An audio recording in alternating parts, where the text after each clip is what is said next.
wanted to talk to you all about building a trading plan. Now, I'm not talking about the one that you already see everyone else talking about. The reason is because so many people write things down just for the sake of writing it, but they never stick to it. Now, I hope from today's lesson, you'll start to think a little deeper into your actions and plans moving forward. So let's move on. And before we do, as I always say, if you like the content, please drop a like, subscribe and turn on notifications. So let's move on. What is a trading plan? Now, in its simplest form, it's a self-reflective tool that's going to help to guide you to your goals and aspirations in life. Now, it's not just a piece of paper with rules and regulations on it. It should be something that is much deeper than that. Now, I always say that it's impossible for someone to plan a trip, let's say with their family or their friends, and not know the destination that they're going to. Now, you can imagine the excitement that leads to all of the planned activities that you're looking for or that you're planning to do. Now, of course, you're not going to go through all that effort and then walk out the door seamlessly trying to find your way there. This is true for trading. Now, there's so much that people want to do as a trader, and especially when they come into it, and they want to achieve stuff, but it's going to be impossible without clear direction. Now, when you plan to achieve something greater in life, you need to have your goals set out. Now, I'm not talking about these stupid things that come out of people's mouths. You know, I want a Lambo. I want 150k a day. I want to buy a jet. Screw you and screw them if that's how you think. Until you learn to set your foundation with the elementary things first, you're not getting nowhere. And you're definitely not going to get close unless, of course, you win the lottery. You need to be making sure that you are motivated by what you're really aiming for. So firstly, what changes do you need to happen now? Once you figure them out, you then need to break them down and work on them one by one. Your wealth and what you attract will only come as you grow as a person. Achieving goals requires commitment, and I'm certainly not talking about a month's worth of commitment. If your trading plan is well mapped out, then what you'll find is as time goes on, if you're disciplined and focused and committed to the things you first mentioned, you will learn to stay within those boundaries. Now, most traders and, of course, most people in life have no boundaries. And I will tell you from my own experience that if you do not set yourself limits, you will become the most unhappiest and depressed person you can be. Always have it in your mind the real reason why you are trading, what you want to achieve, where you want to be, who you want to help along the way, what is most important to you. This is what a trading plan is. Not where to enter, where to take profit. Screw that crap. If that was true, then everyone would be making it happen. Now, if trading is what you really want to do, then what you'll find yourself doing is jumping out of the bed every morning. You'll be up early, you'll be checking for the news, you'll be scanning the markets, you'll be writing down your plan for the day, probably setting your alerts, preparing your mind, and so on and so forth. But most people do not do this. They set their alarms probably 30 minutes before work, jump out of bed, put their clothes on, use the loo, and then rush out the door. Now, whilst they're on their way to work, they probably scan over their trades on their phone and try to take a trade quickly before they start work. And then guess what? They question why they're not getting the results they want. Firstly, let me tell you something. Results are a byproduct of your hard work. The less work you put in, the less of the results you will achieve. The more work you put in, quote, smart work you put in, the likelihood is your results will be greater.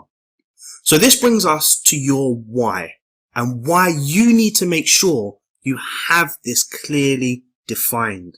Now, the importance of this has been studied so intensely that you can now even get courses on really finding your why.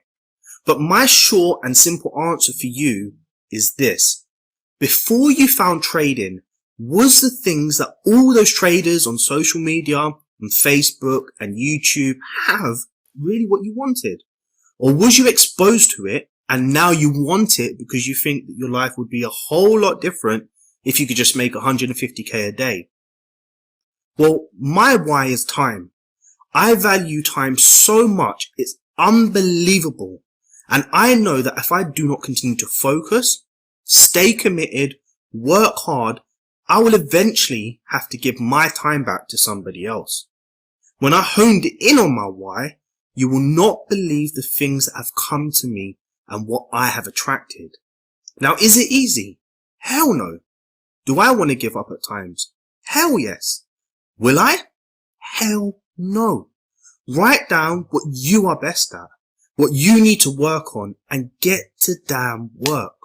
Don't keep telling yourself things you have to second guess. Digging deeper means everything you write down is everything you desire. Because if it's not, as mentioned earlier, the motivation to do it will be bleak. Trading is a personal thing. It's like wearing an outfit. Now, if it's too tight or too loose, then it's just not going to work for you. Now, if it fits well, you're going to be happy to wear it and you're going to feel a lot more confident. Now, this is the same for your trading strategy. Now, I don't care if Joe Blogs or Fireman Sam is using it and it works for them. It doesn't mean it will work for you. Ask yourself, what type of person am I? Am I patient? In control of my emotions? When someone bumps into me, do I get easily annoyed? If I drop something whilst cooking, do I curse? If not, guess what? You're probably more suited to maybe intraday trading or something a little more aggressive like scalping, because you're in control of your emotions, so this may suit you better. Now, if you're the total opposite, then day trading or scalping may not be for you, because you may find yourself revenge trading or losing the plot and then eventually blowing your account. Now, you may need something like end of day trading, where you can look at your charts probably once a day at home on your PC and disconnect from trading altogether whilst you're out. Now, the point is you need to be honest with yourself and figure out what strategy is going to work for you. Experiment. You will get the feel for it eventually. And you need to ask yourself, does this fit my lifestyle? Can I really spend this much time looking at my charts? Do I need something more long term because I have children? I have a family. Now, these are very important things to think about. Remember, you're your own person and not one single trader in this world is the same or will ever see the charts the way you do. So stop wasting your time looking for the Holy Grail.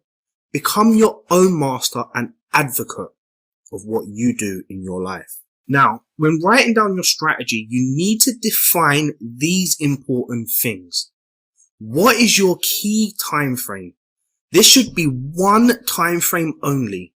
Now, I personally like to use the 4H with my strategy only.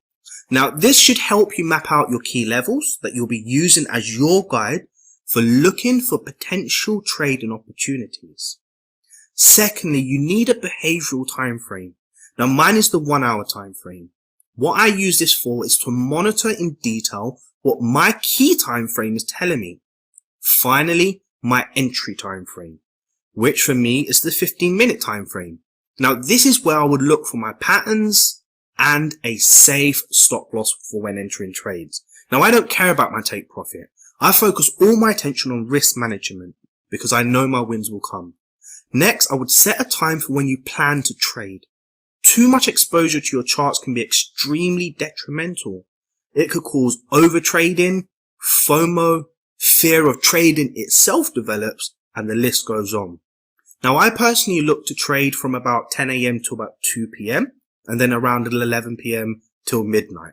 Now, I briefly scan over my charts for setups daily, and if there's nothing available, then I'll walk away and I'll come back again when I have the time. Now, I have a family and other commitments, So I cannot allow for trading to be a thorn in my life. Remember, I need my time. Next, I would focus a lot on your risk management more than how you plan to make X amount of money. Because without a risk management plan, you really have nothing. And we're going to move on to that in a second. Now, you all probably have heard the saying, prevention is better than cure. Now, I say this with so much passion. In anything and everything you do in life, if you know you shouldn't be doing it, no matter what it is, you will always feel crappy after you do it. Then you say, I wish I never done it.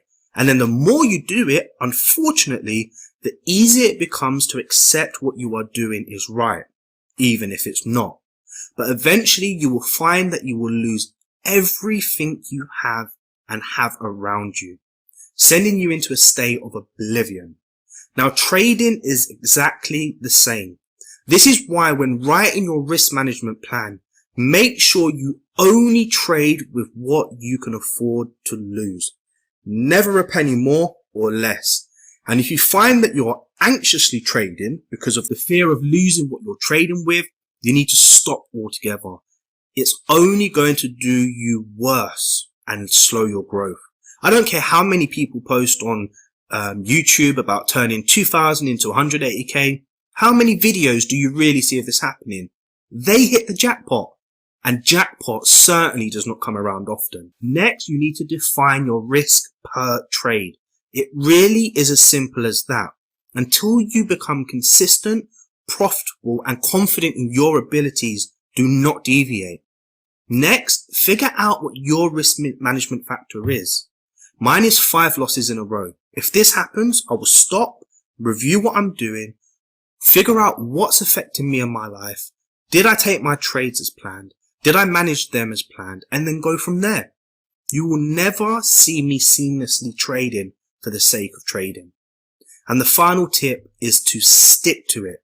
That is as simple as it is. Whatever you do in between this is up to you. But as long as you stick to these 3 simple things, then I don't care if you take profits early, whether you take profits late, take 3 trades at the total of your whole intended risk percent. You will eventually learn to refine these things. But during this process, stay afloat to get through these phases because you are sticking to your plan. And the only way to do this is to follow those 3 things. Now, you need to define your goals. Now, I'm not talking about I need a big house in 3 years to accommodate for my Ferrari and swimming pool and basketball court. Doesn't work like that. Determine what it is you would really like to achieve. Not need to achieve, because I will tell you now, there are much more easier things to do other than trading. Be very specific with your goals. Have a weekly goal, and it might be to stick to my plan and not overtrade.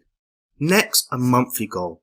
Maybe to focus on risk management and finish the month break even. Next, quarterly goals. To trade systematically and trust the process without losing more than 10% of my account. Now, I'm sure you get the point. This is how you build stepping stones to the next steps you will face on your journey. Work on one thing at a time. Make sure your goals are realistic and achievable. Make sure you document absolutely everything from your entries, your exits, wins, losses, screenshots, how you're feeling, time of the day, what trade you took, what trade you, I don't care. Document everything.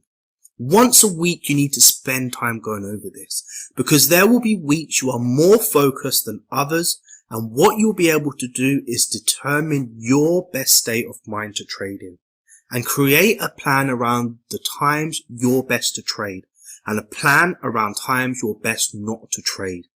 You will only be able to get this information from the information you document. You may also find out that your trading strategy works best in the New York session and less in the London Open. The more you figure out, the more you can filter, and then the likelihood is that you will start to see your results change dramatically. Now, this makes me laugh. Just because you put it out there, it doesn't mean that it's going to come to you just like that. Now, what you need to be doing is acting in line with what you're asking from yourself. Affirmations are a great way to make this happen, to reinforce what it is you're aiming for. Not these ones here. This is not enough. Be true to who you are and write down 2 sentences, that's all. 5 of the things that are personal to you. And each morning, spend 10 minutes reflecting on each of them before you start your day. And on the final note, you really need to be taking time to spend on you. Now, being a trader can be super stressful. It can take so much energy from you, especially when you're in your first stages of growing. Trying to figure out a plan, a strategy, trying to find that middle ground of being consistent and inconsistent, being profitable and non-profitable. It can really take a lot from you. It can affect your family life, it can affect your work life, it can affect your health and just absolutely everything. So what I will say to you is take some time to do something you really love. Learn to get away from the charts. Go and do something good, like play golf or meet some friends or go and watch a movie. I don't care what it is. Find something that you enjoy. Make sure that the time you spend on your charts is productive, that you're not feeling deflated, that you're not overexposing yourself to potentially losing unnecessary and premature trades. In terms of your self-development, it can mean anything to you. It could mean going into the garden, cooking food, or just spending time with your children. But whatever you're doing, always reflect on you. Make sure that you're giving yourself enough time to become the best person that you possibly can. Me personally, I love to read books about psychology, emotional control. I also like to watch things on YouTube that are mindless, but there's a time and place for everything. So figure out how you are personally going to grow you. If there's somebody you look up to, spend some time reading about them, watching about them, whatever. There's a fine line between working hard, working smart, and overexposing yourself. Figure it out, and I hope this helps you. Take care for now.